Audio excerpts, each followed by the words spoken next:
अक्सर हर कहानी की तरह यह कहानी भी अच्छाई और बुराई, अंधेरे और रोशनी के बीच चली आ रही जंग की कहानी है। कहा जाता है ब्रह्मांड से पहले, यहाँ तक कि वक्त की शुरुआत से पहले दो महाशक्तियाँ हुआ करती थी, जिन्हें हम अंधेरा और रोशनी के नाम से जानते हैं। रोशनी की शक्ति समेटे हुए एक गोला ब्रह्मांड में सदियों से यहाँ से वहाँ घूम रहा है। यह गोला ब्रह्मांड के जिस भी ग्रह पर रुकता, वहाँ की सभ्यता का बहुत ऊंचे स्तर पर विकास का कारण बनता।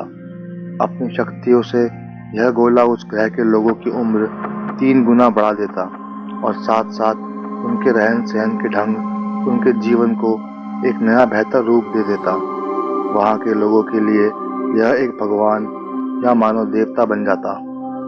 पर यह कोई नहीं जानता कि उनका यह देवता किसी से बचकर भाग रहा है और उनसे पहले भी कई ग्रहों को विकास की ऊंचाइयों पर पहुंचाकर उन्हें पीछे छोड़ आया है।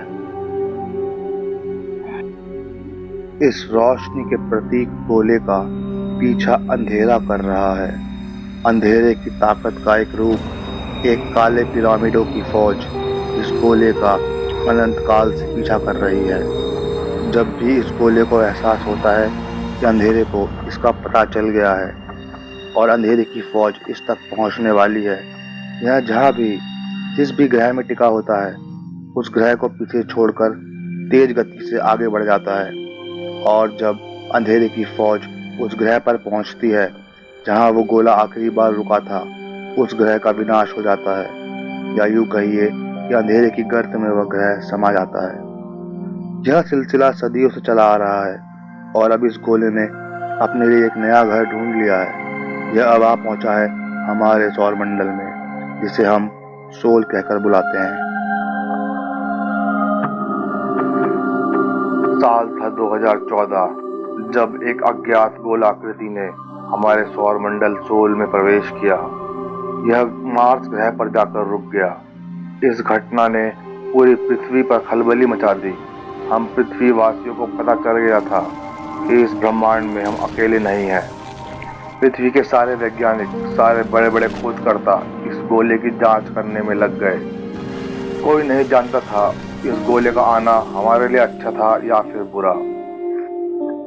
15 महीने की कड़ी मेहनत और योजना के बाद 3 देशों से 3 लोग पूरी तैयारी के साथ मार्स की तरफ अंतरिक्ष यात्रा पर निकल पड़े। यह 3 देश थे अमेरिका, चाइना और रशिया। कौन जानता था यह यात्रा शुरुआत होगी मानवता के एक सुनहरे भविष्य की। जब ये 3 लोग मार्स पर पहुंचे और अपने जहाज से उतरकर मार्स की जमीन पर इन्होंने अपना कदम रखा, तो ये हैरान रह गए यह देखकर कि मार्स पर आंधी तूफान चल रहा है। यह बिल्कुल नामुमकिन था, क्योंकि मार्स पर तो किसी प्रकार का वायुमंडल कभी था ही नहीं। वो समझ गए कि यह गोला मार्स के वातावरण को बदल रहा है और ये तीनों आधुनिक हथियारों से लैस पूरी तैयारी से उस गोले की तरफ बहादुरी से बढ़ने लगे। एक पहाड़ी को पार करके जब वो उस गोले के पास पहुंचे और पहली बार उसे पूरी तरह से देखा, तभी एक चमत्कार हुआ। पहली बार मार्स में बारिश होने लगी और एक बात साफ हो गई कि यह एलियन गोला कोई मानवता का दुश्मन नहीं है और हमें कोई नुकसान पहुंचाने के उद्देश्य से नहीं आया है, बल्कि यह तो कोई दिव्य शक्ति है। इसे उन्होंने एक नाम दिया, यात्री। यात्री का आना मानवता के लिए एक वरदान साबित हुआ। एक नए युग की शुरुआत हुई, इसे गोल्डन एज कहा जाता है। यात्री ने सिर्फ मार्स का ही वातावरण नहीं बदला, बल्कि सौर मंडल के कई ग्रह और उनके चंद्रमाओं के वातावरण को जीने लायक बना दिया। पृथ्वीवासी अब सिर्फ पृथ्वी तक ही सीमित नहीं रहे थे। अब मार्स और वीनस पर लोग रहने लगे थे। वहाँ बड़ी बड़ी कॉलोनीज बन गई थी और हमारा चांद दूर दूर के ग्रहों पर आने जाने का एक स्टेशन बन गया था। सूरज के सबसे करीबी ग्रह मरकरी अब गार्डन वर्ल्ड के नाम से जाना जाता था। शनि ग्रह के चंद्रमा टाइटन पर कई शहर बनाए गए। उनमें से एक प्रसिद्ध शहर था न्यू पैसिफिक आर्कोलॉजी। इस शहर में खेती, वेस्ट रिसाइकलिंग और हायर एजुकेशन के लिए विश्वविद्यालय भी था।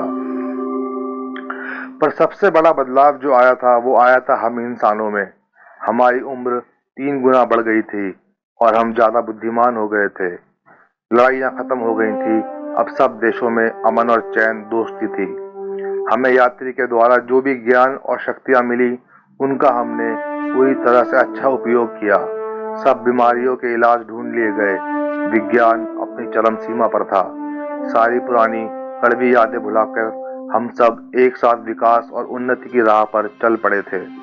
हमने सौरमंडल के कई ग्रहों पर बड़े बड़े शहर बना डाले, बड़े बड़े मॉन्यूमेंट्स बना डाले। मरकरी पर एक विशाल सोलर रिसर्च सेंटर का निर्माण हुआ। वीनस पर स्टार अकेडमी बनाई गई। कई बड़ी संस्थाएं जैसे कि क्लोविस ब्रे कॉरपोरेशन ने कई नए आविष्कारों को जन्म दिया। ऐसा ही एक सबसे महत्वपूर्ण और प्रसिद्ध आविष्कार था वार माइंड रेस्क्यूटिन। यह एक सुपर कंप्यूटर एआई था। इसका अपना दिमाग था जो समय के साथ और भी विकसित होता जा रहा था। इसका एक ही मकसद था, मानवता की सुरक्षा हर तरह के खतरे से, चाहे वो कोई एलियन ताकत का हमला हो या कोई प्राकृतिक विपत्ति। इस वारमाइंड रेस्क्यूटिन के पास कई तरह के यंत्र और अस्त्र शस्त्र, ऐसे ऐसे हथियार थे जिनसे वह कई बड़े ग्रहों का चुटकी में खात्मा कर सकता था। गोल्डन एज में 2 और बहुत बड़े आविष्कार हुए जिनका निर्माण भी क्लोविस ब्रे कॉरपोरेशन ने ही किया था। एक था सीवा। सीवा एक नैनो टेक्नोलॉजी थी जो उसके धारक के आदेश पर छोटा या बड़ा कैसा भी मशीनी यंत्र बना देने की क्षमता रखती थी। दूसरा आविष्कार था एक्सोस। एक्सो एक ऐसी मशीनी बॉडी थी जिसमें किसी भी व्यक्ति की चेतना को स्थापित किया जा सकता है। इससे वो इंसान सदियों तक जीवित रह सकता है एक मैकेनिकल शरीर में। यात्री ने अपनी अलौकिक शक्तियों से मानवता को एक नया रूप दे दिया था। मानवता अब एक महान सभ्यता बन चुकी थी जिसकी तकदीर सितारों से भी आगे लिखी जा चुकी थी। ब्रह्मांड अब असीमित नहीं लगता था। सदियों तक मनुष्य का ये भव्य और विराट युग चलता रहा, और हर एक युग की तरह इस युग का अंत भी आने वाला था। गोल्डन एज शुरू हुए सदियां गुजर चुकी थी। फिर एक दिन अचानक वारमाइंड रेस्क्यूटिन को एक बहुत भयंकर खतरे का आभास हुआ। उसके मुताबिक कहीं बहुत दूर ब्रह्मांड के किसी कोने से एक काली शक्ति हमारे पूरे सौरमंडल का विनाश करने बहुत तेजी से हमारी तरफ बढ़ रही थी। और तब शुरू हुआ एक्सोडस प्रोग्राम। कई कॉलोनी स्पेसशिप्स बनाई गईं जो हजारों लोगों को लेके सोल को छोड़कर आकाशगंगा के किसी दूसरे सौरमंडल की तलाश में निकल गईं। पर अफसोस, ये कॉलोनी शिप्स सोल सिस्टम के बाहर तक भी नहीं पहुंच पाई। जुपिटर पहुंचने से पहले ही बीच रास्ते में अंधेरे की फौज ने इन्हें घेर लिया और इनका एक झटके में खात्मा कर दिया। मार्स और जुपिटर के बीच जो एस्टेरॉयड बेल्ट है उसमें इन तबाह हुई शिप्स के अवशेष बिखर गए। फिर तब वारमाइंड ने अपनी पूरी ताकत के साथ इस काली छाया के बेड़े पर हमला किया। ये हमला इतना शक्तिशाली था, किसी भी सितारे को पल भर में धूल में मिला देता। पर अफसोस, ये अंधेरे की ताकत का कुछ भी नहीं बिगाड़ पाया। अंधेरे को यात्री का ठिकाना मिल चुका था। वो अब हमारी तरफ यात्री को पाने के लिए तेजी से बढ़ रहा था। अब लगता था मानवता का अंत निश्चित है। यात्री का पीछा करते करते ये जो अंधेरा हम तक पहुंच गया था, इसकी ताकतें मायावी थी। इसकी शक्तियां दुनिया के सारे विज्ञानों से परे थी। इन शक्तियों का कोई भी तर्क वितर्क या विवरण किसी के पास नहीं था। ऐसा लगता था कि जो हाल उन कॉलोनी शिप्स का हुआ, वही हाल अब हमारी दुनिया का होने वाला था। अंधेरे की काली परछाई हमारी दुनिया को भी अपने गर्त में विलीन करने वाली थी। जैसे कि अंधेरा काफी न था, हमारे विनाश के लिए 2 और एलियन शैतानी ताकतों ने मार्स की धरती पर कदम रखा, जहां वारमाइंड रेस्क्यूटिन का मेन कंट्रोल सेंटर था। इन दोनों शैतानों का मकसद साफ था। ये अंधेरे के सेवक थे और इंसानियत को मिटा देने के इरादे से आए थे। इनमें से एक था अंधेरे का सबसे खतरनाक पुजारी हाइव गॉड ऑरिक्स का बेटा नॉकरिस, और दूसरा था एक वर्म गॉड जोल, जो अपनी पिशाच सेना को भी अपने साथ लेकर आया था।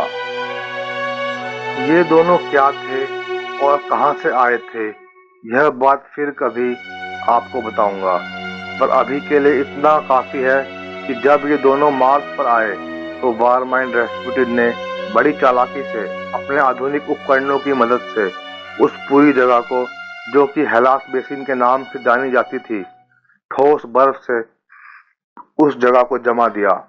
नौकरिस जोल और उसकी पिशाच सेना कई फुट बर्फ के नीचे जम गए, पर इसका असर वारमाइंड पर भी हुआ। बर्फ में दुश्मनों की कब्र बनाने के बाद वह एक लंबी गहरी नींद में सो गया, पर हाँ, उसके नेटवर्क के सब स्टेशन, छोटे छोटे बंकर जो कई ग्रहों पर स्थापित थे, उनमें थोड़ी बहुत हलचल अभी भी बाकी थी। फिर इसके बाद मानवता, यात्री और अंधेरे के बीच जो हुआ, उस बात का पूरा सही विवरण कहीं पर भी नहीं है, बस कुछ कही सुनाई बातें हैं। कई लोगों का बयान ये है कि अंधेरे के आने पर फिर से यात्री पहले की तरह हम सबको अंधेरे के हाथों में सौंप कर भागने वाला था, पर वारमाइंड ने अपनी गहरी नींद में जाने से पहले उसे नष्ट करने की धमकी देकर उसे रुकने पर मजबूर कर दिया। कुछ लोगों का मानना यह है कि यात्री खुद ही अपनी इच्छा से नहीं भागा और अंधेरे से लड़ने के लिए तैयार हो गया, क्योंकि शायद उसे मानवता से लगाव हो गया था। इनमें से चाहे जो भी कोई बात हुई हो, ये बात तो पक्की है कि यात्री कहीं नहीं गया, उसने बस अपनी जगह बदली। वो पृथ्वी के पास आ गया और अंधेरे के खिलाफ उसने जंग शुरू कर दी। यात्री और अंधेरे के बीच एक महाभीषण टकराव हुआ, जिससे धरती, पाताल और आकाश सब हिल गए। ऐसी जंग पूरे ब्रह्मांड में शायद कभी ना हुई होगी। यात्री की योगिक शक्तियां और अंधेरे की मायावी शक्तियां आपस में यूं टकराई कि कितने तो पहाड़ पल भर में बनकर बिखर गए, कितने ही समुद्र बनकर सूख गए, और आखिर में हमेशा की तरह अच्छाई की ही जीत हुई। यात्री जीत गया। यात्री ने अपना बलिदान देकर ऐसी अलौकिक ऊर्जा पैदा करी, जिसने अंधेरे को वापस ब्रह्मांड में दूर, बहुत दूर, कई आकाश गंगाओं से भी पीछे धकेल दिया, और यात्री खुद बहुत कमजोर हो गया और मरने की कगार पर पहुंच गया। पर मरने से पहले अपनी आखिरी सांसें लेते वक्त उसने अचानक एक आखिरी काम किया। उसने दुनिया में कई छोटे छोटे ड्रोन्स छोड़ दिए, जिनमें रोशनी की शक्ति भरी हुई थी। ये ड्रोन्स इंसानों की तरह बातें करते थे। जो बच्चे कुछ लोग जिंदा रह गए थे, ये ड्रोन्स उनकी आखिरी उम्मीद की किरण बन गए थे। इन्हें लोग यात्री के साए कहकर पुकारने लगे। यात्री के यह साए सौर मंडल में हर तरफ फैल गए, और इन सायों ने मरी हुई लाशों में से कुछ चुनिंदा लाशों में फिर से जान डाल दी। एक साया एक व्यक्ति के साथ हमेशा के लिए जुड़ जाता था। जिनको भी इन सायों ने जिंदा करा, उन्हें अपनी पिछली जिंदगी के बारे में कुछ याद नहीं रहता था, यहाँ तक कि अपना नाम भी नहीं। वैसे कुछ लोगों को जिंदा होने पर अपने लिबास में अपने पुराने वजूद के बारे में थोड़ी बहुत जानकारी मिल ही जाती, जैसे कि उनका नाम, पता वगैरह। जब इन चुनिंदा लोगों को उनके साए मौत के मुंह से वापस लेकर आए, तो जीवन के साथ साथ इन लोगों को रोशनी की शक्तियां भी प्राप्त हो गईं। ये लोग आम व्यक्ति से बहुत ज्यादा शक्तिशाली हो गए और एक तरह से अमर भी बन गए, क्योंकि जब भी वो लड़ाई या किसी भी और कारण से मरते, उनके साए उन्हें फिर से जिंदा कर डालते। जब तक उनके साए नष्ट नहीं होते, वो कभी भी हमेशा के लिए मर नहीं सकते थे। इन लोगों को इतिहास में कई नामों से जाना गया, जैसे कि risen, warlord, iron lord, light bearer, पर आज इन्हें एक ही नाम से जाना जाता है, और वो है रखवाले।